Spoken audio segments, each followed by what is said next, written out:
It was getting really, really frustrating. And then they changed the review process, and I was like, stop buying cars. Stop. No more money goes into this. All right? You have fundamentally degraded the value proposition of this whole thing. You've made it way worse for me. You've made it way more expensive for me. You've made it so that I don't trust you anymore.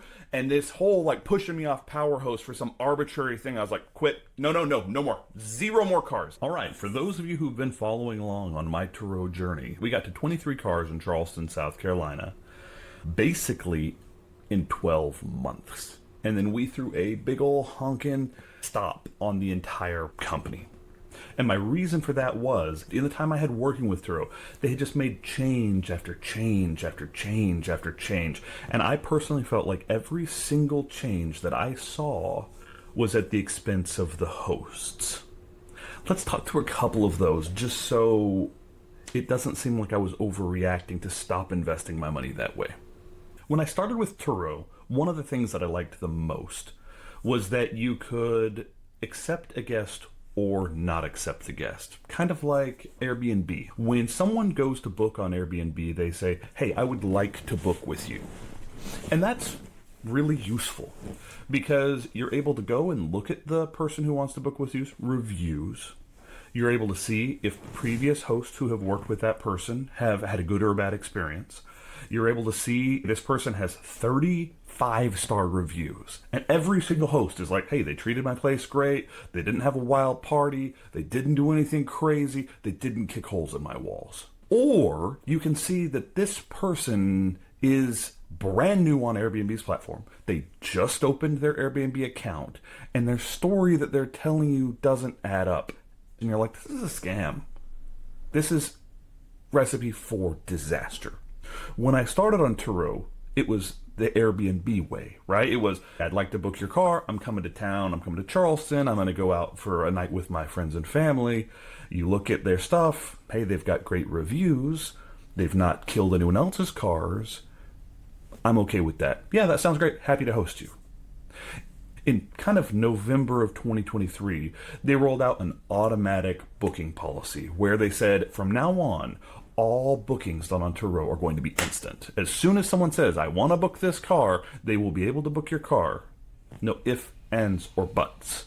Now, at that point, your car's booked. And it's mandatory. They have booked the car, period. Now, at that point, you look at their reviews and you realize out of a 5-star guest, this guest is a 3.2. And every single person who has rented to that guest, more or less, has said the same things, which is, hey, this is a 3-star client. They smoked in my car. They did damage to my car. They jilted me on the bill on the back end. I wouldn't rent from this client again. And at that point, in order to get out of that booking, so that you don't have to go and cancel the booking, which directly affects your metrics, you now have to call Turo and say, hey, I need to talk to Trust and Safety. I do not like this booking. And you have to have a conversation with someone, which means you got to wait on the phone to talk to someone. And then maybe or maybe not, they understand the policy well enough to say, yeah, you can cancel this. I understand you have trust and safety concerns. We're not going to count this against your metrics, which would result in your whole account being banned for a period of time if you bust these metrics wrong. And so that was one change. It's like, okay, so they're forcing all clients on me, no matter how I feel about the client.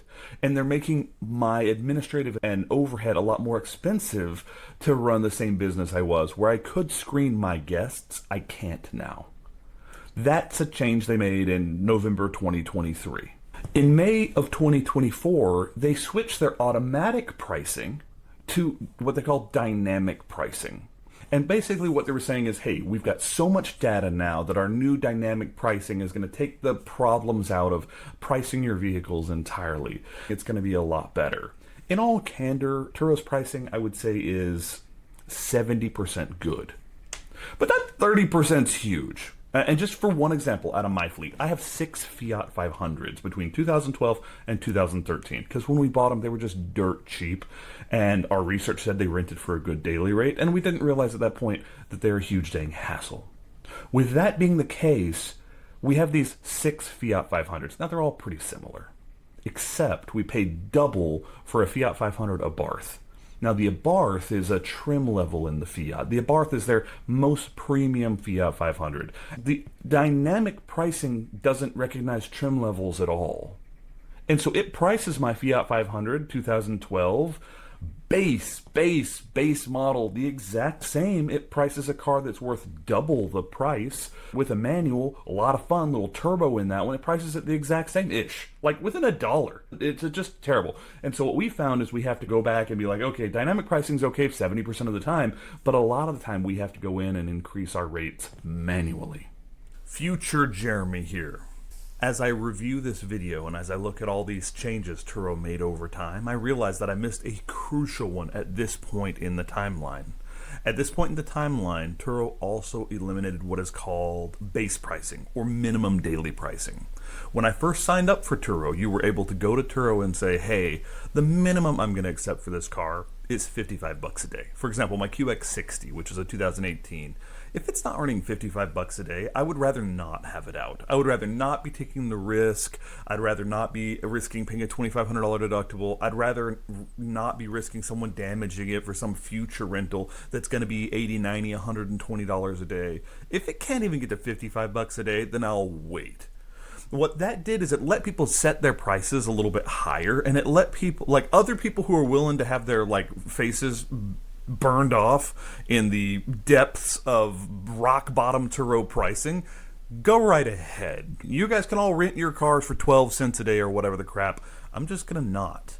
And if you're using your own car on Turo, it let you say, hey, if I'm going to go through the hassle of pulling my stuff out of the car, getting it ready for a Turo trip, I'm going to know I'm going to earn at least $55 a day. In this change, they also changed that. They said, hey, no more minimum daily pricing. You're all required to do dynamic pricing. You're all required to go in and manually change your pricing. And you can't do minimum daily pricing anymore. What that did is, number one, it increased our workload a lot because we couldn't just set $55 a day and forget it. And if it's under that, who cares? It's not going to go out. It is going to go out. So now we have to hop on and constantly be repricing our vehicles to get that minimum pricing a day. The bigger issue, the freaking bigger issue, my brother's number one complaint with Turo is that by pushing everyone onto dynamic pricing and eliminating that minimum day rate, it pushed down the price points of all Turo hosts. It effectively created a Turo pricing monopoly where Turo is setting the price. And so there's not where there used to be 1,000 hosts all competing and kind of setting their prices and looking at other hosts. And, the market was really very vibrant and hosts were trying to get the maximum dollar amount, right? The host had minimum amounts that they wouldn't rent under. There were things that were keeping the price up. At this point, the entire model is dynamic pricing. And because dynamic pricing can kind of be garbage, we started seeing downward pressure on everyone's day rates. So not only was there more work, not only was my vehicle just going out at prices I was like, this is a crap feeling, but also I was earning less. And we saw just downward pricing on the entire Turo model. And if you weren't just using dynamic pricing, 800 other hosts were. And so the whole model just had this enormous downward pressure, and a lot of people started earning a lot less money. In 2023, Turo charged a $250 smoking fee if you smoked in the car. And they just said basically, hey, if there's someone who smoked in your car, let us know. And we were able to just do that, and they said, okay, here, $250. That changed.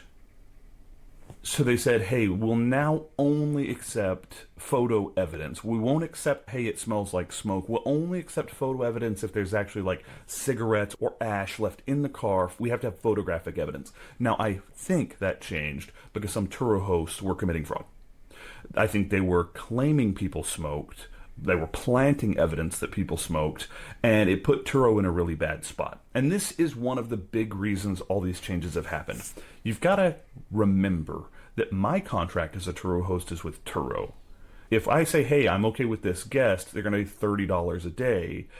Turo is contracting to pay me $30 a day. Turo is saying they'll collect from the guest, right? My contract is with Turo. If there's smoking in my car, Turo pays me $250. They have to get that from the guest. If Hertz has a smoker in their car, they'll just bill your card for $400, right? There is no conflict of interest there. Where Turo has some pretty serious conflicts of interest when it comes to smoking policy. Hosts say, hey, if there's a smoker in my car, it's an extra $250. That might be as much as the entire trip. It might double the revenue of that trip. Dishonest host might make it look like there was smoking in the car, so they can collect that $250. Hosts could really up their revenue by saying there's smoking. At the same time, the moment they do that, Turo's on the hook for another $250, which is probably way more than their profit on the entire deal. And then they have to go after the guest and have all these arguments with guests and deal with this back end kind of crap of like, hey, I didn't smoke in that car. It's a bad experience. I understand Turo was in a spot. And the way they decided to fix that smoking problem was they said, well, now you have to provide evidence. Now, there was a trick inside Turo among hosts where they would just text you after the trip and say, hey, it smells like something in here. Can you tell me what it was that was smoked in the car? No hard feelings. I just need to clean it up. And we use a different chemical to clean smoking and vapes. And people would respond back all the time and be like, yeah, I was smoking in the car. Sorry, man. I'm like, cool. That's evidence. You smoked in the car. Turn it into Turo. It's a little smarmy, but you smoked in the car, man. It smells like an ashtray in here. The next guest is going to be pissed. I'm going to get bad reviews. Just don't smoke in the car. And so Turo host had figured that out. Just get them to incriminate themselves. Just ask them in a clever way and figure it out. Turo stopped allowing those kind of confessions to be admissions because it's kind of smarmy and makes the guests feel bad. And then they said, we're going to drop the fee to $150, which that's not actually enough to deal with smoking in a car. Now, standard protocol for smoking in a car in our fleet is if someone smokes in a car, we have a little device called a spiffy that Turo sent us.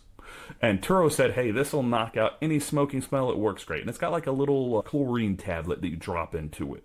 And it runs for 15 minutes, and it basically chlorinates the air or something. It works pretty well, 70% of the time. Beyond that, we have a commercial ozone machine. We plug it in, we put it in the car, we run all the air so it will circulate through, and that thing just cranks out O3 molecules, which binds to anything organic and does some damage to the plastics in the car, but it makes it smell a ton better. But you have to leave the car on for 30 minutes, you have to let that thing run for 30 minutes, you have to be okay that all your plastics are going to degrade over time, and that's just the nature of doing business. Now, if every time I run a commercial ozone machine and it does a little bit of damage to my plastics, I get $250 and the next person is happy, I'm like, cost of doing business.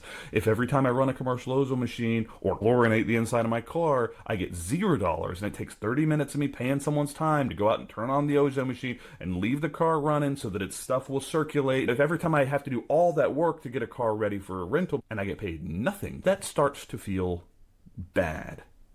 And that's what happened. Because they said, hey, we're going to pay you $150, and then they just started denying claims. Denied. And so now every time you get a smoking claim, the best you can hope is that whoever's on the other end of the claim sees it your way. And you still have to do all the work to turn your car back over. You still have to do a spiffy. You still have to do an ozone. But you're probably not going to get that fee. And it just became clear that it's like, this is becoming less and less worth it every day. Keep in mind, at this stage, I've got 23 cars. I've got like $250,000 in this Turo fleet. And they just keep making these changes. Now you got to accept automatic booking. That's annoying. Whatever. Now you can't have people tell you they smoked in your car. That's a bad guest experience. Okay, cool. So now I can't do that. Hey, now the smoking fee is $150. So even if you do get it, it's probably not going to cover the damage to the car and the time. It's like, okay, that's kind of crap. And in September of 2024, I called a complete halt. I was sailing towards 60 cars in this fleet. I had investors lined up who wanted to buy more cars. We were looking at rolling out major things with our Turo fleet right up until September of 2024. Because September of 2024, they changed their entire review system. And I'm not going to go into it right now. I will, however, at the end of this video, put an entire video that I did on the review system overhaul of 2024. And basically what they did was they made it impossible to maintain what's called power host status. And it's a long story, but it used to be that like 80% of all your reviews had to be 5-star. And they changed it so that now 85% of all your trips have to have a 5-star review, which is horrible because in our experience, 15 to 20% of the people who go on Turo trips don't leave a review at all. And so what that does is it means you're always, if it's 15%, that you're at 85. You're already almost about to fail, right? If it's 20%, you already failed. You didn't get one negative review. You didn't have one bad experience. You've already failed. In my review of this policy change, I was like, I'm pretty sure that they were just trying to get people off PowerHost. And the reason for that is PowerHost had good US English-speaking customer support. And when it comes to like, hey, this is not in the contract. Hey, I need this to be honored this way because this is how the contract is written. PowerHost seems to be a million times better because you get English-speaking people who understand how to read English. I'm going to be honest. Like, that's one of the main benefits of PowerHost. As soon as they made this change, I lost PowerHost status. A ton of people lost PowerHost status. I've probably never gotten it back. Stopped caring, to be honest, because it was such a bad change for me that I was like, wait a second, we're not going to have PowerHost status. Our operational costs are going to go up. We're going to have more frustrations from my staff having to talk to people and argue with them. And so we just had to accept a future without PowerHost. And because we didn't understand how that was going to roll out and how much more work that was going to be and how many more man hours that was going to be and how much more staff that was going to require and how much more headache that was going to be. I'm going to be perfectly blunt. There's a certain amount of doing a business that's like, is this a huge pain in the ass? If it's a huge pain in the ass, it better pay well. And the entire time, the day rate for every single car I owned was dropping. Like, the amount of people that were renting and renting well after 2020, kind of the pandemic was like the heyday of Turo, right? The day rate slowly keeps going down. The reimbursement for smoking slowly keeps going down. It just keeps getting a little bit worse. The tide keeps taking the beach away. And we're like, this is getting less fun every day. And I'm growing a fleet, and my fleet's having more and more problems because smoking claims have to stop. And the inability to be compensated once there were provable smoking claims that would just keep getting denied is like, oh my gosh, this is just obnoxious. And the fact that I kept getting reviews from people like, this car is smoked in, it's trash. And I'm like, well, let me freaking charge people or create some disincentive to smoking in my cars. And it felt like they started just attracting a clientele that smokes. And so we had real problems all through 2024, all through 2025. I would bet that out of my 23 car fleet, I was getting a smoking complaint twice a week. And I was getting people smoking in my cars 5 times a week. It was getting really, really frustrating. And then they changed the review process, and I was like, stop buying cars. Stop. No more money goes into this. All right? You have fundamentally degraded the value proposition of this whole thing. You've made it way worse for me. You've made it way more expensive for me. You've made it so that I don't trust you anymore. And this whole like pushing me off PowerHost for some arbitrary thing, I was like, quit. No more. 0 more cars. And I bought 2 more cars last year just to replace some cars that got totaled. But the bottom line is I haven't increased the size of the fleet since freaking September of 2024. It's been more than a year now since I bought another car. In this calendar year, they rolled out a removal policy update. Okay, the removal policy was basically saying, hey, if your guest like trashes you personally or violates terms of service, like if your guest smokes in your car, they can't then be like, he's a bad host for these reasons. Like if they attacked you personally and they doxed you, you could have those things removed. There was a whole list of things that they would allow a review removed. And you would just set that time aside. You would just be like, okay, I've got to get these 4 or 5 things removed. You call into support, and you would just, batch it. You would do it 4 or 5 reviews at a time. When you thought you had a case, you'd present them all at once. In 2024, 2025, they changed that. They're like, hey, from now on, we have 1 removal per request, so you can't do it on the phone anymore. You can't batch it anymore. And number 2, you have to fill out a form. All right, you have to fill out a form for every single removal request. And now Turo has full discretion on removing a negative review. The host has no override. They have no way to get someone else to look at it. It was really negative for hosts because we went from being able to be like, okay, now we're being held to this review standard that's frankly impossible to achieve in my opinion. And instead of being able to call in and be like, hey, here's some obvious legitimate bullcrap that I'm dealing with, it became like, hey, we don't want to pay people to do this on Turo's side. And so we're just going to say, deal with it. You have the administrative hurdle. You submit the form. You spend the money. You spend the time. You provide all the evidence. And then we have unilateral support to say no, and then no way to override that. So it's like, oh, great. This is feeling awesome. This year, they rolled out what I think was like one of the worst blunders I've seen, which is you can elect to have a refundable rate like airlines, $100 a day. Or if you know you're going on that trip, you can elect to pay a non-refundable rate, $90 a day. You can save yourself some money. And they let the host pick how much the non-refundable discount or rate was or whatever. But they're like, hey, you can have a refundable rate or a non-refundable rate. Refundable rate, you can cancel your car anytime before 24 hours and get all your money back. No harm, no foul. And hosts have to deal with that. Like, I may have a 5-week trip coming up, and all of a sudden it cancels 48 hours beforehand, and I have to deal with that. And it's like, okay, that's the cost of doing business. I totally get that. And then they're like, but if you offer this non-refundable rate, then you can be guaranteed to get that money. And it's like, cool, non-refundable rate. Now, I looked at it and I was like, I just think this is a mistake. I don't like this policy, so we never offered a non-refundable rate. But other hosts did. And the number of comments that I have seen from a Turo host paying the lesser amount, booking a non-refundable trip, and then calling into Turo support and complaining and being like, hey, I've got to cancel this trip for some reason, like my dog is sick and my cat's on fire, whatever, right? And Turo's like, well, you'll just need to reach out to the host and see if they'll refund your trip. And then they put the onus on the host to refund the trip. Then why offer a non-refundable rate? The line from Turo should be, sorry, ma'am, that's non-refundable. You got a discount when you booked it. They accepted less money when they booked it. That's it. This should never be just thrown at the host over and over and over and over. I get a call in the middle of the night from Turo support. Do you want to refund this non-refundable rate? No. That's the whole reason we offered a non-refundable. So it just became a fiasco. Just a fiasco. Increased Turo's hassle. Increased the host's hassle. I never even offered it because I saw from go that it was just a huge mistake. I was like, I'm not doing that. And so we never did it. I was okay with it. But other hosts, man, there were tons of comments. I think they may have eliminated the whole program now. But that happened in early 2025. I never did it, so I was just not going to do that.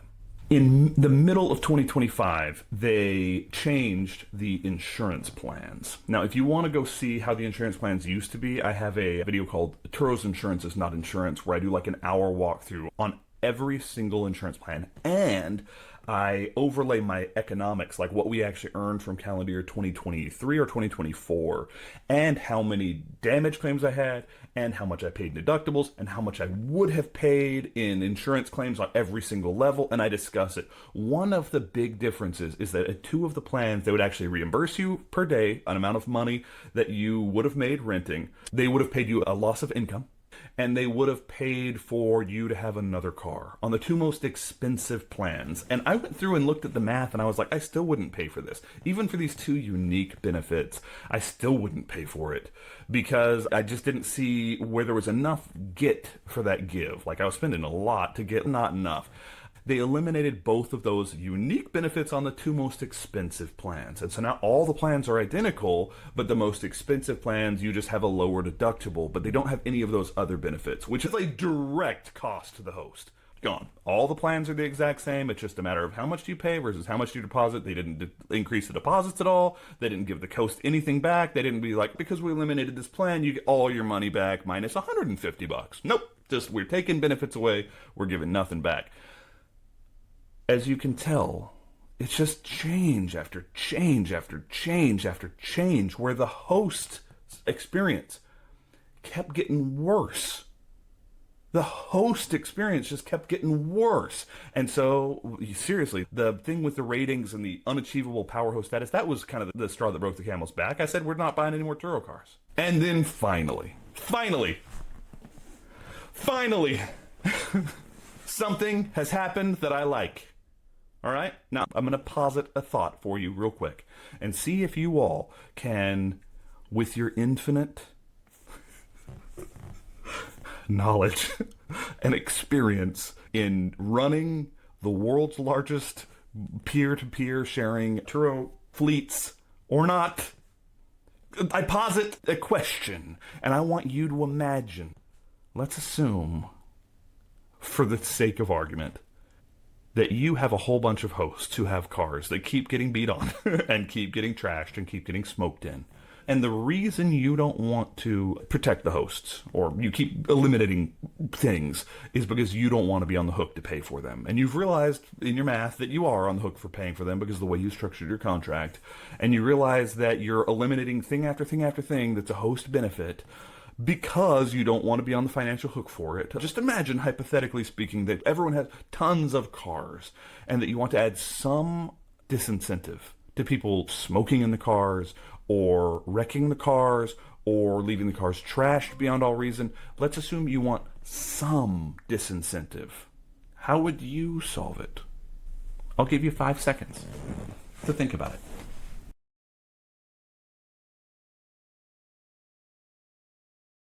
Have you locked in your answers? I would charge a refundable deposit.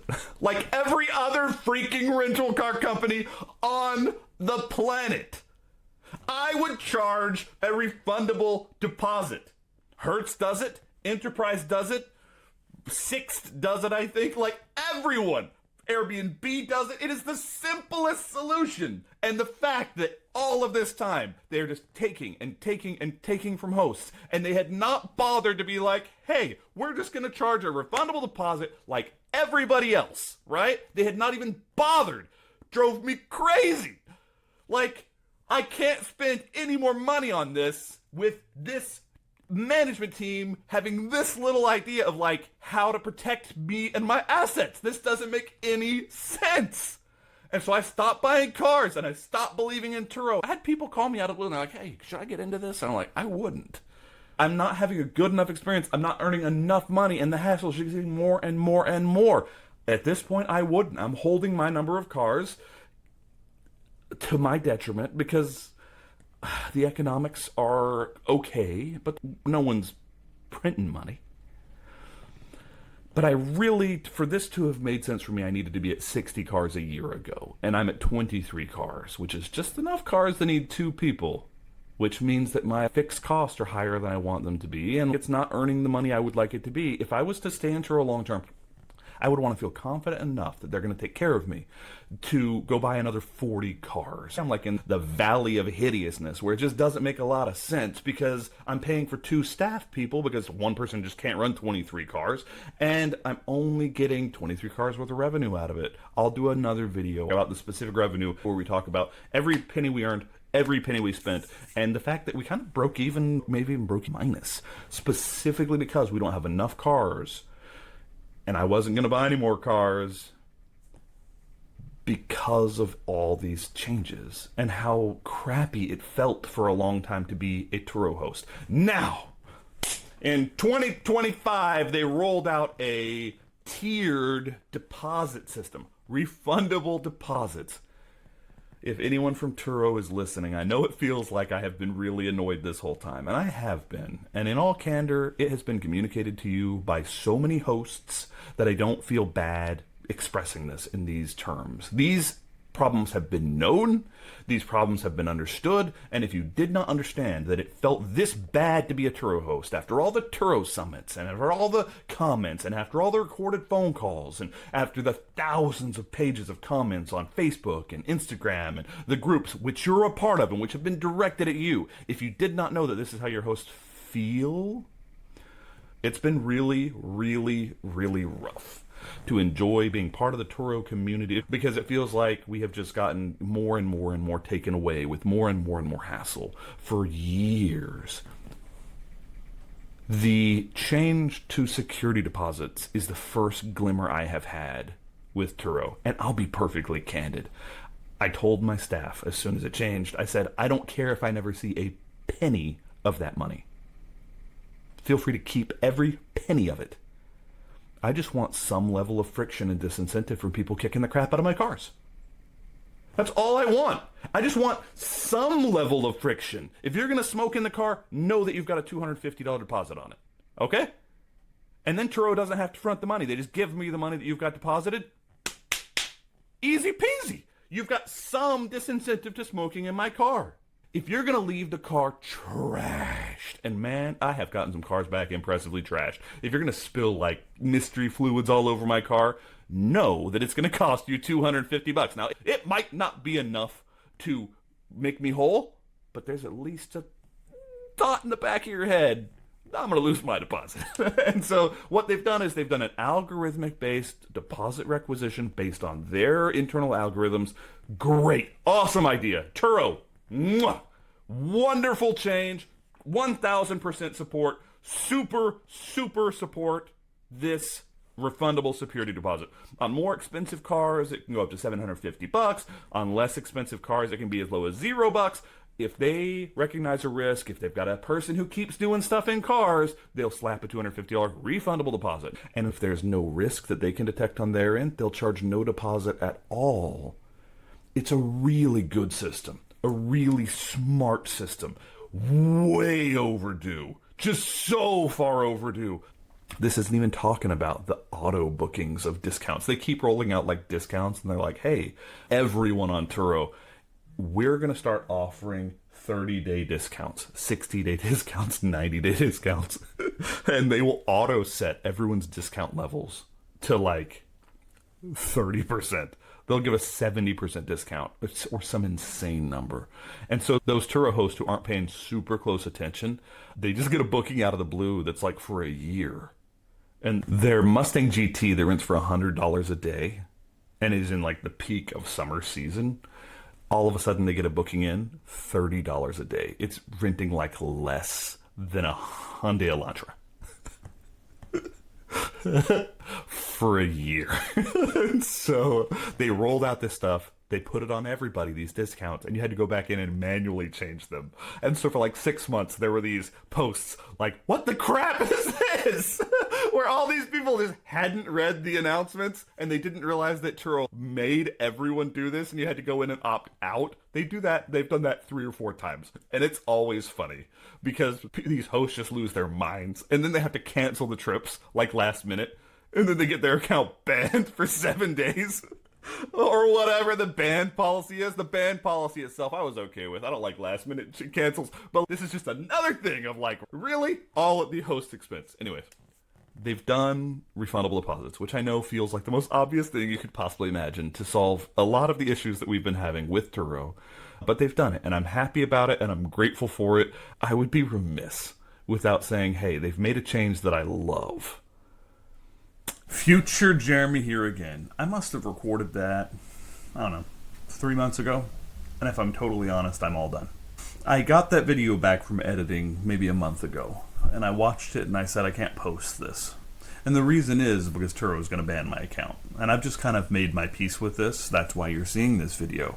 Turo's going to ban my account most likely. And I'm going to keep posting YouTube videos forever. But I'm not going to be on Turo very much longer. My reasoning for that is the last change that was made in December of 2025. They just, with the most obnoxious ways possible, came out and said, hey, we had record years, we had record numbers, we had record host earnings. By the way, we're going to charge more to host in every way you can imagine. Number one, we're going to take the deductibles up. Like, if you were on an 80 deductible, you used to pay $750 for a deductible if your car was in an accident. We're going to take that to $1,500. If you were on the 90% plan, you used to pay $2,500. We're going to take that to $2,750. We're going to eliminate, as I said earlier in the video, we're going to eliminate your rental reimbursement, loss of income. We're going to eliminate that off the 65-75 plans. We're going to consolidate to make it easier to understand, which basically was just, we're just going to charge you more. We're going to eliminate plans. We're going to charge you 30% more. And they're like, because we had such a record-breaking year, we're going to make it worse again for the host. And I was like, that's frankly obnoxious. And then Turo comes out and says, hey, we've realized that last-minute bookings are higher risk. And so because they're higher risk, we're going to take more host money. Not we're going to share the burden of higher risks. Not we're going to make it so we're vetting our Turo customers better. We're just going to take more money from the hosts. And so they said, we're just going to, some indiscriminate amount. And so there's been some fireside chats and like, what are you talking about? Last minute bookings is like half the business, right? Airport bookings last minute's like half the business. What do you mean you're just going to take more money and not tell us how much money and tell me it's raining when it's clearly pissed? Hey, we had this record year, by the way. We're taking more money from you, even though we've artificially suppressed prices for the last 2.5 years since dynamic pricing. Whatever. Don't tell me it's wonderful and how wonderful you guys are doing while actively saying less money for me, more risk for me. That doesn't make any sense at all. All right, that's so stupid. And so with that being the case, then they came out and they said, and we're going to force another pricing thing on everyone. From here on out, you must have discounts on longer term rentals. Up to 25% discounts. Mandatory. After this change goes into effect at sometime in 2026. Mandatory discounts. What used to be discounts, they just slapped on everybody, and then people had to go back and like opt out. Now they're saying they're mandatory discounts long term.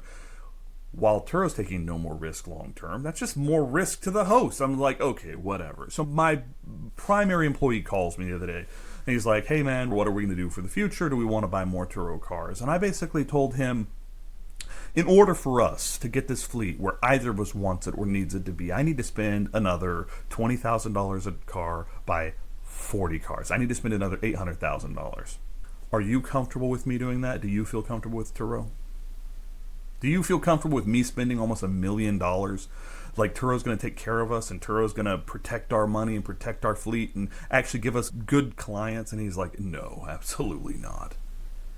He's like, I've been on the phone with Trust and Safety at least 5 times this month because they're renting to these garbage clients who don't even return the cars. All right, I'm on the phone constantly these days with Trust and Safety because they're not vetting their clients well. And instead of figuring out how to vet their clients well and reducing the risk by actually placing good clients in these cars, what they're doing is they're putting bad clients into the cars, and then when they get claims that actually cost money and their insurance rates go up, they just take more from the host and more from the host. I'm going to be perfectly blunt. I'm winding this down. Turo, it's been fun. I will now publicly say what I've said privately for a long time. I would not start a Turo business in 2026 under any circumstances whatsoever. I will tell the same thing that I've told every private investor who is interested in continuing to invest with me. I'm no longer investing in Turo. I will say publicly what I have said to everyone who has contacted me off this channel and said, could you invest for me? Could you build your Turo fleet with me? Clearly you've got a brain. Clearly you know how to talk. Clearly you've built some systems.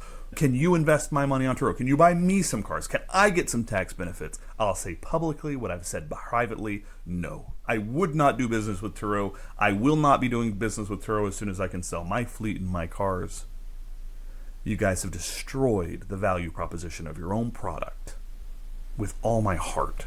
I wish you hadn't. It used to be really cool. But poor management and poor rollout and poor execution and lack of care for your partners has just ruined this for everybody. I do not see anybody publicly speaking about Turo like they're still having a good time. I see a lot of people who feel like they're trapped. I'm not trapped. I can sell these cars, I can tell the truth on this, and in some regard, I don't want to be muzzled because I don't want to get kicked off the platform. So I'm just going to sell my cars. I'm going to invest in all my real estate projects, which are way cooler and way more profitable and way less hassle. If you are thinking of getting into Turo, don't. Or at least if you do, know that I told you so. I love you guys. If you want to see something cool that you can actually invest your money in, go look at a million things. Don't do Turo. They just won't take care of you. That's been my experience over the last 5 years. Worse and worse and worse and worse. If this video doesn't prove it to you, nothing will. You have a beautiful day. Love you guys.